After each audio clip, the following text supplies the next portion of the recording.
नमस्कार दोस्तों, स्वागत है आप सभी का हमारे इस चैनल गरुड़ धर्मार्थ पर। दोस्तों, अगर आप भी अपनी लाइफ में कुछ नया सीखने की चाह रखते हैं तो इस चैनल को अभी सब्सक्राइब कर लें। दोस्तों, सबसे पहले तो आप सभी को गरुड़ धर्मार्थ की तरफ से भाई दूज की हार्दिक शुभकामनाएं। जैसे कि आपको पता है आज भाई दूज का त्योहार है, तो ऐसे में इस दिन से संबंधित कहानी आपको पता होनी चाहिए। तो इसी की जानकारी आज की कहानी है, भैया दूज की। एक समय की बात है, एक बूढ़ी औरत थी, उसके एक बेटा और एक बेटी थी। बेटी की शादी हो चुकी थी।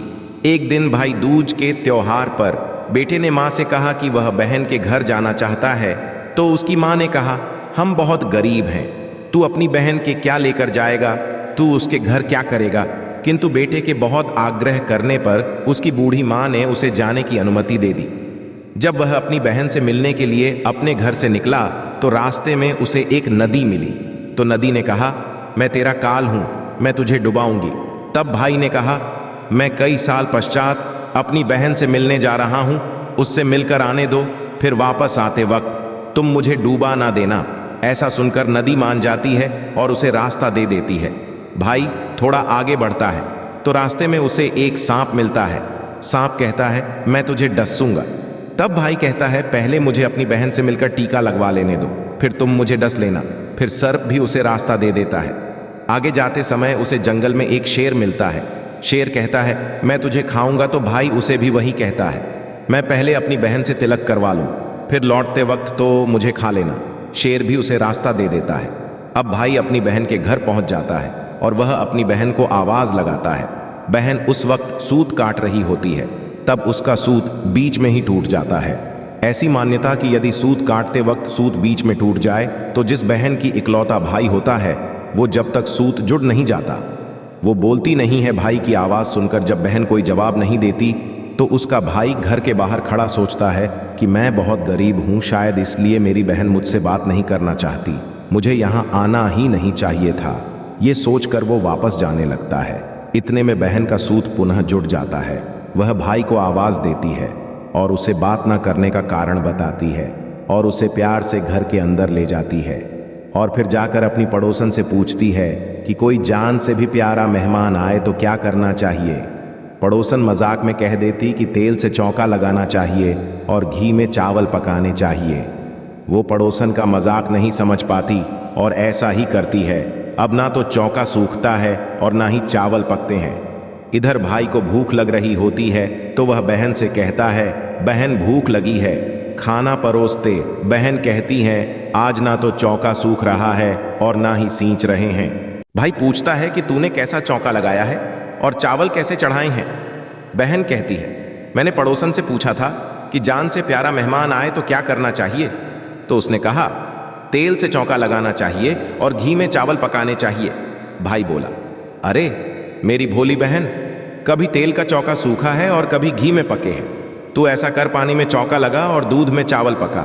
ऐसा करते ही चौका सूख जाता है और चावल भी पक जाते हैं। तब वह भाई को भोजन करा के उसके तिलक करती है। अगले दिन भाई बोलता है, माँ अकेली है, अब मैं घर वापस जाऊंगा। अगले दिन बहन जल्दी उठकर गेहूं पीसकर भाई के लिए बनाती है और कुछ लड्डू बच्चों के लिए रखकर अपने भाई को विदा कर देती है। सुबह जब बच्चे उठते हैं और अपनी माँ से खाने के लिए कुछ मांगते हैं तो माँ उन्हें वही लड्डू दे देती है।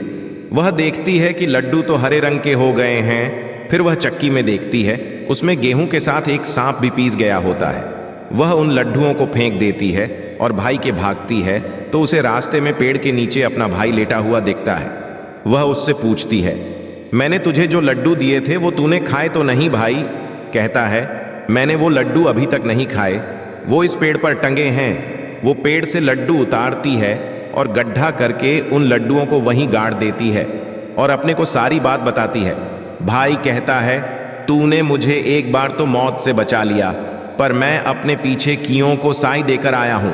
और वह बहन को सारी बात बताता है। दोनों वहां बैठे बात कर रहे होते हैं तो बहन भाई से पानी मांगती है। तो भाई कहता है, थोड़ी दूर में एक तालाब है, मैं वहां से पानी लाकर आता हूं। बहन कहती है, मैं खुद चली जाती हूं और पानी पीकर आ जाती हूँ। बहन जब तालाब पर पहुँचती है तो देखती है कि वहाँ एक बूढ़ी औरत बैठी है। तो वह उसके पास जाकर उससे पूछती है कि तुम यहाँ क्यों बैठी हो। तब बुढ़िया कहती हैं, मैं विधाता हूं, एक बहन के भाई का रास्ता देख रही हूं। तब वह पूछती है, माता वह कौन भाई है? तब विधाता कहती है, एक भाई है जिसके प्यार में उसकी बहन ने एक निर्दोष सांप की हत्या कर दी है। वह सोचती है कि यह तो मेरा ही भाई है। वह घबरा कर विधाता से पूछती है, माँ उस भाई को बचाने के लिए क्या करना होगा?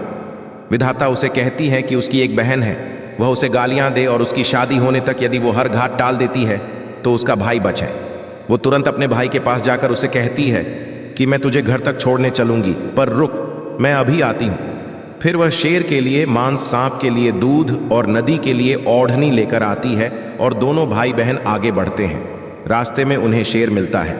जब वह भाई को खाने के लिए आता है तो बहन उसे मांस का टुकड़ा डाल देती है। शेर मांस के एक टुकड़े को खाने में लग जाता है और दोनों भाई बहन आगे बढ़ जाते हैं। आगे उन्हें एक सांप मिलता है। जैसे ही सांप उसके भाई को डसने आता है तो बहन दूध का कटोरा सांप के आगे रख देती है। सांप दूध पीने लग जाता है और दोनों फिर से आगे बढ़ जाते हैं। रास्ते में आगे चलकर उन्हें नदी मिलती है जो भाई को के लिए तैयार रहती है, तो बहन नदी को ओढ़नी उड़ा देती है।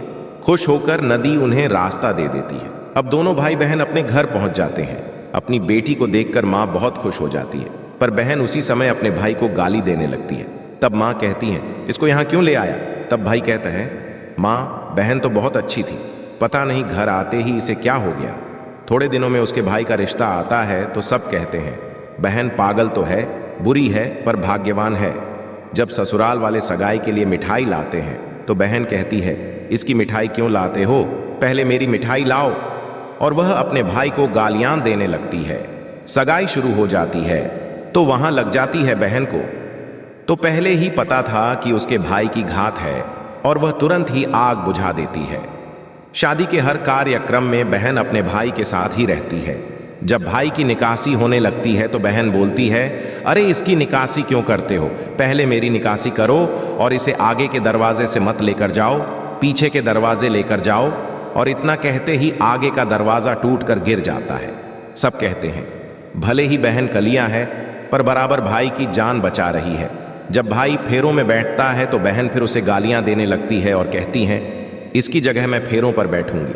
इसके पश्चात दूल्हा दुल्हन की रात जगती है तो बहन कहती है, इसकी नहीं, पहले मेरी रात जगाओ। फिर लोग कहते हैं, बीच में पर्दा लगाकर इसे भी साथ में सुला दो। रात में जब भाई भाभी सो जाते हैं तो रात को वहां एक सांप आता है। बहन को तो पहले से ही पता था कि कुछ होने वाला है, इसलिए वह तैयार होकर बैठी थी। वह उसे पकड़कर टोकरे में बंद कर कर सो जाती है।